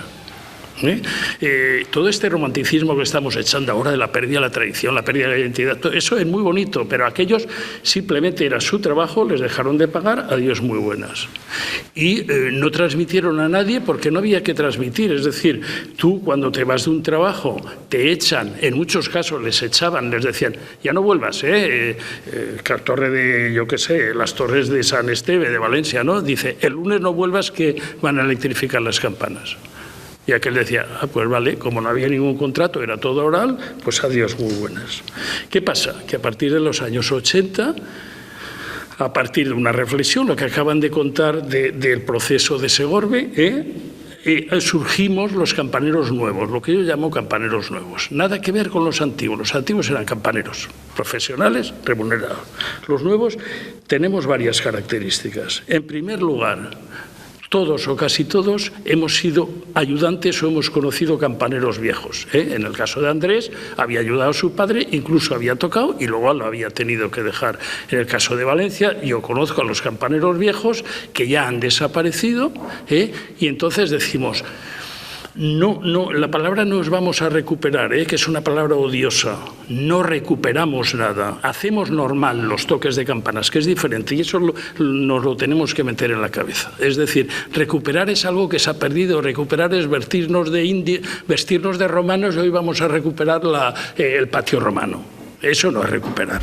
Nosotros lo que tenemos que hacer es normalizar las campanas para que los toques formen parte de la comunidad y sea reconocido por tal. Ahora hablaré de esto. Primer grupo que empieza. El primer grupo conocido es Santa María, los campaneros de Santa María de Mataró, que empiezan en el año 80 como grupo, pero son un grupo muy peculiar. Hasta el día de hoy, y yo acabo de colaborar con ellos en la restauración de sus campanas, hasta el día de hoy todavía no se han decidido a ser asociación. Están organizados, están súper organizados. De hecho, el otro día, que era Les Santes, para un toque que hacen falta 6 personas, eran 18. Es decir, campaneros no faltan. Pero no son una asociación cultural. La primera asociación cultural de todas las Españas fue la de Segorbe. Y eso hay que decirlo. En el año 85 son los primeros. ¿Por qué? Porque ya Andrés y luego nosotros en el 88, Valencia, Gremi de Campaners Valencians, ya tenemos una mentalidad diferente. Es decir, ya no somos el viejo campanero que toca por dinero, sino que somos el grupo de campaneros que se organiza como asociación cultural, que ya tiene seguros, que ya tiene en muchos casos camisetas, no siempre, hay sitios donde no, pero es decir, que ya hay una organización que no tiene nada que ver con los antiguos campaneros. Nosotros le pusimos en Valencia un nombre que nos pareció muy bonito, el Gremi de Campaners, pero es mentira, no hubo ningún gremio de campaneros. El campanero era el campanero de su torre y nada más. No sabía lo que tocaban los demás ni le importaba, porque él solo tenía que saber sus toques para tocar para su comunidad. Nosotros, evidentemente, somos distintos en el sentido que ya tratamos de transmitir un conocimiento que a veces a duras penas nos habían transmitido los viejos. Yo tuve ejemplos de campaneros que me dijeron, conmigo se acaba y no quiero contárselo a nadie. Ya sabéis que estamos obligados a transmitir nuestras tradiciones, nuestro conocimiento a las jóvenes generaciones si nos da la gana. Es decir, también es un derecho personal de algún campanero, estoy pensando uno de Zaragoza, cuyo nombre nunca he publicado porque digo, no me enseñaste, no voy a decir que fuiste el último campanero de una de las catedrales de Zaragoza, no lo diré nunca tu nombre. Porque aquel tuvo el derecho de no transmitirlo, porque él pensaba que si este mundo se ha muerto, ¿para qué? ¿Para qué lo vamos a contar? Es como si dijéramos, no, es que yo quiero saber cómo quiero hacer muros de piedra en seco, quiero cómo se llevan unas caballerías. Dice, perdona, tú de aquí a Segorbe no vas a ir en caballería. Y si vas en caballería y vas por la autovía, veremos qué te pasa, ¿no? Esta es otra historia. Es decir, nosotros considerábamos las campanas como nuestras, los viejos campaneros también, pero hay un paso que nos diferencia hay dos pasos. Bueno, hay muchos que nos diferencian los viejos campaneros. El primero es que no cobramos. El segundo es que si tenemos un problema lo resolvemos nosotros. Y ahí está la campana que habíais bajado nosotros, ahí están las múltiples actuaciones que hemos movido nosotros, que movemos los nuevos campaneros. Porque no lo olvidemos, jóvenes campaneros novísimos, ningún cura os va a arreglar las campanas. Ninguno, no le interesan. Si tocan eléctricas, ya están bien tocadas. Si vosotros queréis que las campanas toquen, tenéis que buscaros la vida. En la Catedral de Valencia, lo mismo que en Segorbe, hemos conseguido buscarnos la vida. Evidentemente es más fácil de vender una catedral que vender una torre de pueblo, lo sé. Pero te has buscado la vida y todas las inversiones en la Catedral de Valencia han pasado de 350.000 euros. El Cabildo no ha pagado un solo céntimo. Un solo céntimo. Un solo céntimo. Ahora se rompe una cuerda y vas a por cuerdas y te cuesta, pues a lo mejor un rollo de cuerdas te cuesta 80 euros. Pues 80 euros. El otro día hicimos el mantenimiento de una campana, 7.000 euros. El mantenimiento de una, porque había que cambiar los rodamientos, 7.000 euros. Pues 7.000 euros que pagamos nosotros a base de subvenciones o de historias que nos buscamos. El muy ilustre Cabildo, o ilustrísimo, ya no me acuerdo, o excelentísimo, yo qué sé, porque de nombres no los tiene muy elegantes. No ha pagado nada ni le importa. A ellos las campanas les da igual, mientras suenen les da igual. Es verdad que si sonamos y hacemos lo que hay que hacer y tocamos cuando hay que hacer, tenemos a veces reconocimiento. Nosotros hace poco hemos recibido, últimamente además varias veces, del nuevo arzobispo, que te envía un WhatsApp diciendo, oye, estoy en la capilla de Palacio y estáis tocando a coro y me eleváis el espíritu. Y eso, jolín, que el arzobispo te escriba está bien, ¿no? Por lo menos hay uno que escucha, ¿no? En cualquier caso, ya os lo he dicho, nos buscamos la vida, procuramos divulgar, procuramos, como decíamos de los campaneros de la Catedral de Valencia, investigamos, conservamos, divulgamos y además tocamos. El tocar es lo último. Y si no tocamos da igual. Lo importante es, digamos, que este patrimonio no sea recuperado, sino que sea normalizado. Y eso lo hemos conseguido en Segorbe, lo hemos conseguido en Valencia y no en todos los sitios se ha conseguido. Porque todavía, recordar que al principio cuando tocábamos a mano la gente nos decía, pero qué tontos, iban eléctricas. Y hoy sube la gente a la torre y dice, oh, qué suerte, aquí hay campaneros, en mi pueblo todavía no. Ese concepto ha cambiado en 40 años, porque hace 40 años el tocar campanero, yo recuerdo que me entrevistaron, las primeras entrevistas, no soy los primeros que os entrevistan, no sois los primeros. En aquel momento era más exótico que ahora, porque de pronto uno que quisiera tocar campanas era totalmente exótico. En Semana, que era parecido a Ola, había una que se llamaba Semana, y dice, hay uno que quiere que las campanas sigan tocando a mano. Y decía, hay gente para todo. En aquel momento era algo exótico, en este momento es algo reconocido, es algo reconocido, aunque es verdad que el 98% de los toques se perdieron, el 98% de los toques se perdieron en aquellos años. ¿Por qué se perdieron? Porque no eran útiles. Es decir, si en tierras de Sagunto regulaban el riego con las campanas, hoy en día además es tierra, se ha pasado al riego automático, eléctrico, no sé qué, ya para qué quieren campanas. Si en otros lados indicaba que con las campanas que había venido el recaudador de impuestos, ahora no viene el recaudador de impuestos, te lo recaudan automáticamente. O que venía el pescatero a vender pescado a la plaza. Ya sabéis que esto no es Castilla, aquí no se decía dónde tiene que ir el ganado, para arriba o para abajo, porque aquí no hay ganado. Aquí se regulaba para regar, o se regulaba porque subía, o se avisaba que subía el agua, o una riada o algo así. Es decir, cada sitio creó sus necesidades, ¿no? ¿Quiénes son ustedes los novísimos? Me da miedo hablar porque sois mayoría y me vais a odiar, pero ¿qué le vamos a hacer? Acabáis de descubrir las campanas, su sonido mágico, y lo lleváis con desenfreno, no con pasión, sino con desenfreno. Antes, la verdad es que he puesto un vídeo vuestro y ni lo he puesto. Pon un poquito de Segorbe, por favor, con la flecha para atrás, para atrás, para atrás, para atrás. Un poquito de Segorbe, porque era el ejemplo de campaneros nuevos. Ponlo por el medio.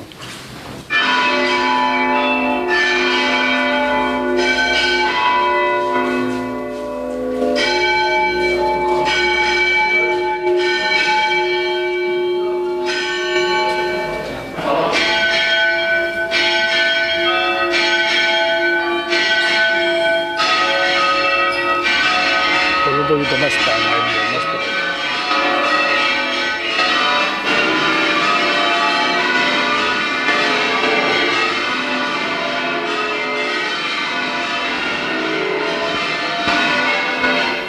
¿Para qué me sirven los vídeos a mí? Me sirve para aprender. A mí me da igual que los vídeos estén en YouTube o no, me da igual. Lo que me importa es que los vídeos yo puedo aprender y puedo aprender de cómo toca la gente y puedo fijar los toques. De pronto, anteayer compartisteis este vídeo. Ponlo un poquito.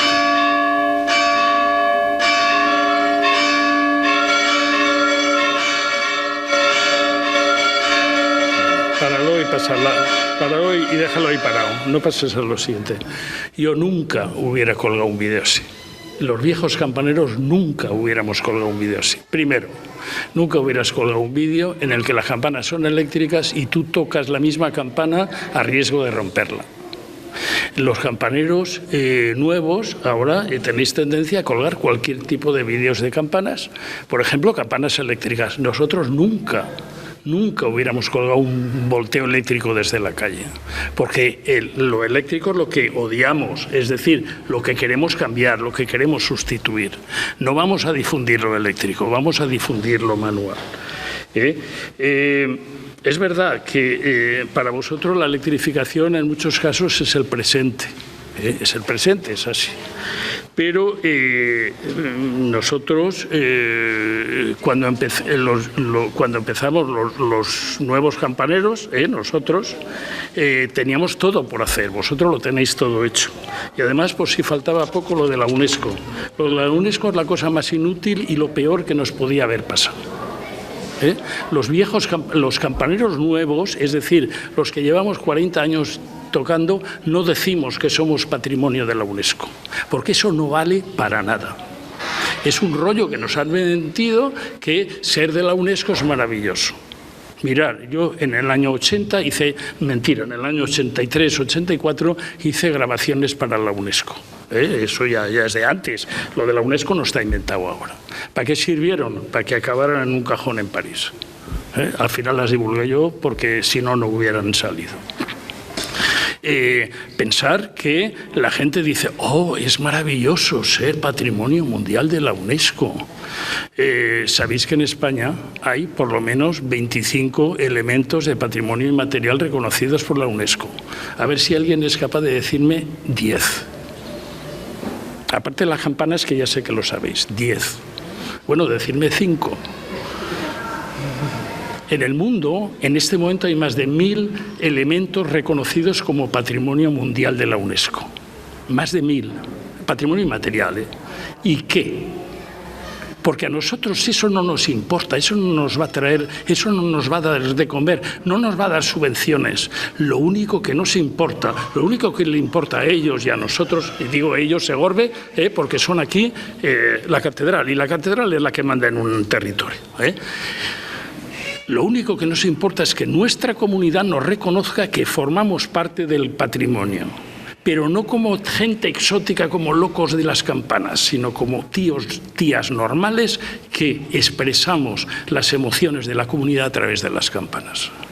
Eso en Valencia y en Segorbe, en Segorbe y en Valencia se ha conseguido. Ha costado mucho, ¿eh? Al principio la gente decía, ¿para qué? Pero en Segorbe, por ejemplo, el hecho de que las damas de las fiestas, o como se diga, vengan a hacerse la foto antes de fiestas en las campanas, perdona, eso es un puntazo.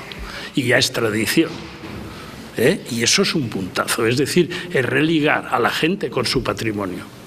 Eso que hacemos muchas veces, que cuando se restauran unas campanas se dejan en la calle para que la gente las vea y las toque así, no tocarlas, sino tocarlas, eso es religar a la gente con su patrimonio. Lo que decía Joan antes, ¿no? Que a veces las campanas están tan arriba que solo 4 frikis las conocemos. Normalizar las campanas quiere decir no ir a 80 pueblos a tocar, sino tocar en un pueblo 80 veces al año. Esa es una diferencia, es una pequeña diferencia. Es decir, ustedes tocan en la Catedral de Segorbe los toques que hay que hacer al año, los que sean, 80, 50, los que sean. Nosotros tocamos los toques que hay que hacer al año en la Catedral de Valencia. Y a veces cuesta, un 15 de agosto levantarse a las 7 de la mañana para ir a tocar cuesta. Un 15 de agosto, un día de Navidad, un día de Pascua, un día de la Virgen, un día de... No tienes ganas de ir a tocar. Pero eso es ser campanero, es decir, expresarte a través de las campanas. Yo no acabo de entender subir a una torre, dar unos golpecitos a una campana y colgarlo en Internet. Me lo tienen que explicar ustedes. Yo eso no lo entiendo, porque no sé para qué sirve. Porque además con eso no podemos sacar las notas tampoco. Es decir, si tocamos una campana será para estudiarla y sacar las notas. ¿O es para decir que ya he estado en esta torre, he estado en una torre más? No lo sé, a veces me da la impresión. Yo lo de colgar en YouTube, insisto, no lo veo. Yo solamente veo y colgar los toques perfectos. Y hay muchos toques imperfectos de campaneros novísimos colgados. Hay muchos accidentes colgados. Un accidente es lo último que tú pones en Internet. Porque en el momento en que, y a mí me lo han dicho, y además me lo ha dicho, y hay una cosa que aquí estamos olvidando constantemente. Las campanas son de la Iglesia, eso lo hemos olvidado, Las campanas son de la Iglesia. Y las campanas han de tocarse de manera digna. Y resulta que te viene el vicario general, que me diréis, ¿qué es eso de vicario general? Pues mirar, en la Iglesia hay como un jefe de Estado en cada diócesis, que es el obispo, pero hay un jefe de gobierno que es el vicario general. Y que te venga el vicario general y te enseñe un par de vídeos de gente haciendo el tonto, diciendo, no, estos no son de los míos, pero... Y que tenemos que hacer algo, porque al colgar estos vídeos lo que estamos poniendo en peligro es el futuro de los toques manuales. Y me diréis, exagerado. Todo lo exagerado que quieras, pero he tenido varias veces que me han llamado a la orden diciendo, oye, que estos chicos han colgado haciendo esta tontería o esta otra, tocando, grabándose. Cuando uno no toca, no se graba. Si tocas, no grabas. Si tocas, tocas. Y si no hay nadie para grabarte, no pasa nada, porque lo importante del toque no es que lo grabes, sino que lo grabes en tu corazón. Recordar una cosa, yo lo digo siempre a la gente que nos visita en la torre, el que está grabando el toque con su teléfono se pierde el toque, porque resulta que luego el teléfono borraremos, porque además ya habéis visto, se oyen muy mal los toques al final la mayor parte de las veces, y lo borras y te has perdido la emoción del toque. Para que uno transmita emociones, y los campaneros debemos de transmitir emociones a través de las campanas, hay que estar a lo que estás, y no puedes estar a lo que estás si estás grabándote. Grabarse no sirve para nada, a no ser que nos queramos tanto, que seamos tan guapos, que digamos, soy el más guapo del mundo, me quiero grabar para verme en casa lo guapo que soy. Si ese es el caso, quizás sí, pero si no, no lo entiendo. En cualquier caso, lo de hacer exhibiciones tampoco lo entiendo yo, tampoco lo entiendo. Es decir, ir a un pueblo y hacer exhibiciones, no. Yo entiendo de ir a un pueblo y tocar los toques de las fiestas de ese pueblo. Y tocar los toques, no hacer un concierto, y lo hemos hecho nosotros alguna vez, no lo niego, pero ir a un pueblo y tocar los toques que hay que tocar. Toques, por ejemplo, de procesión. El otro día estuve a punto de colgarlo, un vídeo de altura, la inauguración de las campanas para la procesión. Y para la procesión me hacen un volteo. En la vida se ha hecho un volteo para la procesión. En la vida. Se ha tocado los toques de procesión. Y el volteo se ha hecho en el momento que salían los santos. Ah, no, ahora se voltea para todo. Ahora volteamos para todo. Hasta para muerto. Hasta para muerto. De hecho, en la catedral de Burgo de Osma se les ha ocurrido que para tocar a muerto lo más bonito es voltear las campanas. Tocan las dos grandes lentas y las pequeñas volteas. ¡Ay, qué bonito, toque de muerto! A ver, los antiguos no volteaban apenas, entre otras cosas porque cuesta subir a voltear. Se volteaban 4 veces al año, se volteaban 5, no se volteaban todos los domingos. Se volteaban 3 veces, es decir, el día de Pascua, el día de Navidad, el día de los patronos y sobre todo el día de Corpus, 4 veces. Ya se ha acabado. Y no se volteaba más. De todas maneras, cada uno vive el mundo como puede, no como quiere, sino como puede y como le dejan. Vosotros tenéis la suerte que habéis encontrado las campanas hechas, nosotros las encontramos por hacer y las seguimos haciendo, porque pensamos que tocar campanas forma parte no solo de nuestra identidad, sino de nuestra forma de ser. El futuro de las campanas hay que ir con mucho cuidado. Vuelvo a insistir, con esos vídeos que estáis colgando, estáis consiguiendo que los toques de campanas manuales desaparezcan de aquí a 3 años. Y no diría que no. No diría que no. Tenemos que ser muy cuidadosos con los vídeos que colgamos. Muy cuidadosos con los vídeos. Ningún accidente, nunca, ningún accidente. Porque ese accidente, además, te pueden demandar mucha gente. Te puede demandar mucho. Y además tener en cuenta que cuando estamos colgando vídeos y hay menores, podemos tener problemas muy graves legales. Multas de 300.000 euros, por hablar normal. Es decir, tenemos que ser muy cuidadosos con lo que colgamos en Internet, porque lo que colgamos en Internet tiene una desgracia. O lo ves ahora o se ha perdido, pero al mismo tiempo se ha quedado. Y hay alguien que lo verá. Y eso es muy peligroso. Es decir, tenemos que mostrarnos de forma digna, profesional. Somos los mejores, claro que sí, pero no los más guapos así tocando, porque una campana te puede matar. Y este año pasado murió un campanero en Cataluña, hace un par de años murió una en Andalucía. La muerte está siempre posible en la torre y no hay que olvidarlo, aunque tengáis 12 años o 14 años y la muerte os parezca que es algo que le pasa a los demás. También puede pasarle a cualquier campanero. Es duro hablar así, pero hay que decirlo. De cualquier manera, ustedes son el futuro y el futuro está en sus manos y ustedes sabrán lo que se hacen. Nosotros estamos intentando hacer lo mejor que podemos para que lo que recibimos haya llegado y llegue mejor que lo recibimos. Gracias.